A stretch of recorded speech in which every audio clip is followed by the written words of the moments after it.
Passionnés de voile et de course au large, bonjour et bienvenue dans ce nouvel épisode d'Actu Large, l'émission où je vous résume l'actualité de la course au large tous les mercredis à 18h. Aujourd'hui, dans un premier temps, on va parler du Tour de France à la voile. Quel finish de fou.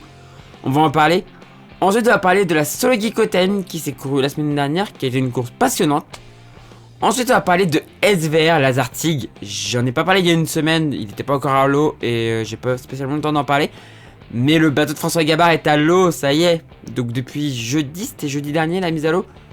C'était beau à voir, c'est génial, ce bateau est à l'eau, ça fait trop plaisir. Ensuite, on va parler de Yves Le Blévec qui embarque Anthony Marchand pour la prochaine Transat Jacques Vabre sur l'ancien justement bateau de François Gabard sur actuellement. Et enfin, on va parler du Pro Sailing Tour qui recommence vendredi. Vendredi, journée de régate à Toulon et ensuite départ pour Brest. Ça va être encore génial, voilà. Du coup, je vous rappelle que si vous voulez rien louper des prochaines vidéos, n'hésitez pas à vous abonner et à activer la petite cloche des notifications.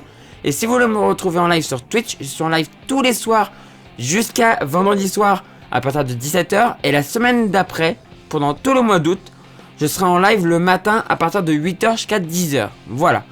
Du coup, on commence avec le Tour de France maintenant.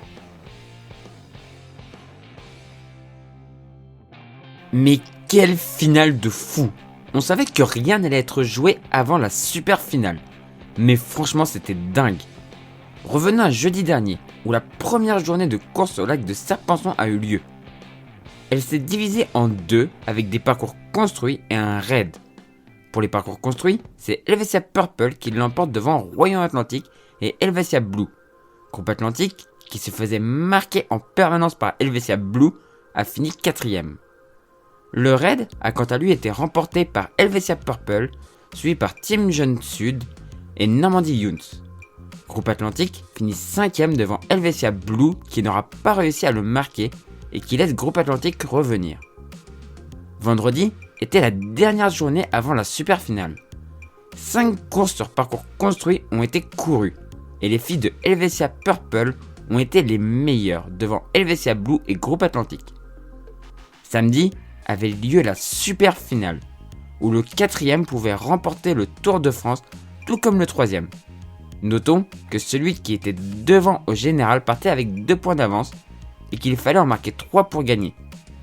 Le quart de finale entre Royan Atlantique et Helvetia Purple a tourné à la démonstration de Helvetia Purple qui s'impose en remportant la manche, ce qui a permis de se qualifier en demi-finale. Leur 3ème place au général leur aura permis cela. La demi-finale était super relevée et Helvetia Purple croyait en ses chances malgré 2 points de retard à rattraper. Malheureusement, malgré un beau combat, Groupe Atlantique l'emportait et se qualifiait en finale. La seule chose positive que l'on savait à ce moment-là, c'est que les 2 Normandie Elite Team allaient être sur le podium de ce Tour de France à la voile. La finale opposait du coup Helvetia Blue et Groupe Atlantique. Et le moins que l'on puisse dire, c'est que cette finale a été cruelle avec Helvetia Blue, qui malgré son avance de 2 points, a vu Groupe Atlantique gagner les 2 premières manches, sans pouvoir rien faire. L'équipage de Groupe Atlantique était déterminé et cette détermination leur a permis, au bout d'une 3ème manche très serrée, de remporter ce 3ème point, synonyme de victoire sur ce Tour de France à la voile. Parallèlement à ces super finales, il y avait un raid avec tous les équipages de la 5ème place à la 10ème place.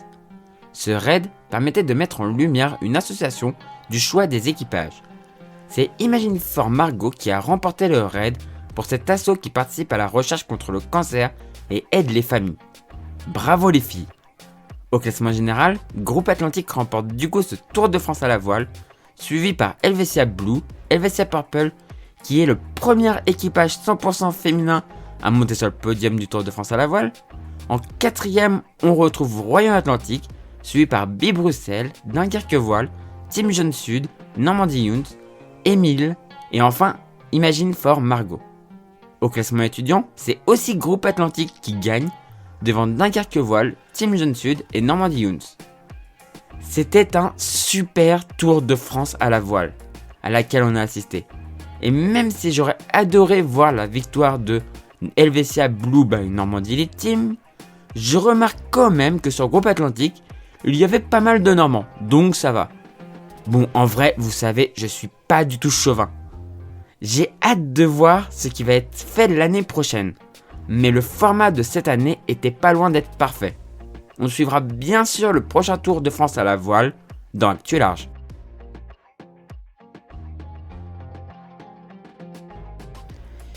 Ils sont partis dans des conditions qu'on pourrait appeler automnales pour un printemps, pour un été plutôt même, on est même en été. Et pour une course en Figaro 3, du coup, la Solo Geekoten, course assez serrée, comme presque toutes les courses en Figaro 3. On voit que là, ça remonte ici. Ça vient passer la chaussée de Saint. C'est assez serré, malheureusement, on a eu deux abandons. Deux abandons normands, on va les voir, avec Région Normandie qui va bientôt abandonner. Là, le courant, pas beaucoup de vent du courant, donc on voit les bateaux qui font marche arrière. Qui font quasiment marche arrière. Groupe Gilbert, donc l'abandon de Fabien Delahaye. Et derrière, on va avoir l'abandon de... Voilà, ici, Région Normandie. Alors, Alexis Loison qui a abandonné parce qu'il n'était pas en forme physique. Il a essayé de se forcer à y aller, mais ça allait pas. Il s'est fait vacciner en fait juste avant de partir en mer. Et il était complètement claqué en fait. Comme on peut tous l'être en fait. Et du coup, il a décidé d'abandonner et de pas prendre de risques. Puisque là, il y avait vraiment des risques d'accident s'il continuait. Donc, il a décidé d'abandonner. Et du coup, de s'économiser. Du coup, pour la Solitaire du Figaro. Puisque c'est la course de l'année. C'est la course qu'il faut. C'est la course de toutes les saisons, en fait. Et on voit l'arrivée. On va regarder, du coup, le classement. C'est Xavier Macquart sur groupe SNEF qui l'emporte. Suivi par Bretagne CMB Performance. Duo Environnement 3ème. Keguiner Innoveo 4ème, Tanguy qui a fait une course magnifique course de Tanguy. Et par la suite, Brescola 8ème avec Gilles Damae, la Charente-Maritime, Skipper Massif 2020 11ème, Génération Senior 13ème, Bretagne CMB Océane avec Elodie Bonafous 14ème. Et on peut regarder par la suite Ma Chance Moi Aussi, Robin Marais 19ème. Et on voit par la suite ici la suite du classement. Alors qu'ils étaient 31 à l'arrivée. Et ils étaient 33 au départ. Voilà. C'était une super course à suivre que j'ai suivie attentivement. C'était vraiment génial à suivre. Comme toutes les courses en Figaro 3. Je vous encourage à suivre vraiment les courses en Figaro 3. C'est des courses serrées. Si vous aimez un peu le suspense, c'est les courses qu'il faut suivre. C'est vraiment les courses qu'il faut suivre parce que c'est le marin qui fait tout. Et c'est vraiment agréable à suivre. Dans tous les cas, on suivra la prochaine course des Figaro 3 dans Actu Large. Ça y est, il est à l'eau. Depuis le temps qu'on l'attendait. SVR Lazartigue, le maxi trimaran de François Gabard est à l'eau. Pas trop de surprise, car on avait déjà vu des images. Même si perso j'ai été agréablement surpris par la grosseur de la coque centrale. Je m'attendais à ce qu'elle soit plus grosse.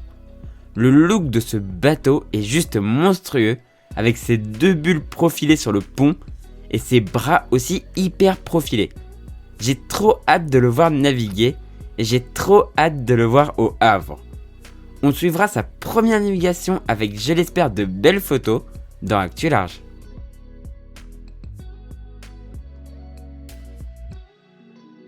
Encore un duo de choc sur la prochaine tornade Jacques Vabre. Yves Le Blévesque embarque Anthony Marchand pour la Jacques Vabre sur l'ultime actuelle. Ça va être un duo à surveiller, car Yves connaît très bien son bateau et Anthony est un excellent marin.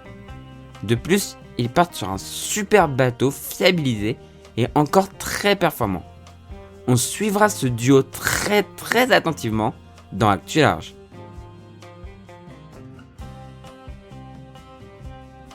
C'est vendredi que reprend le Pro Sailing Tour en Ocean 50.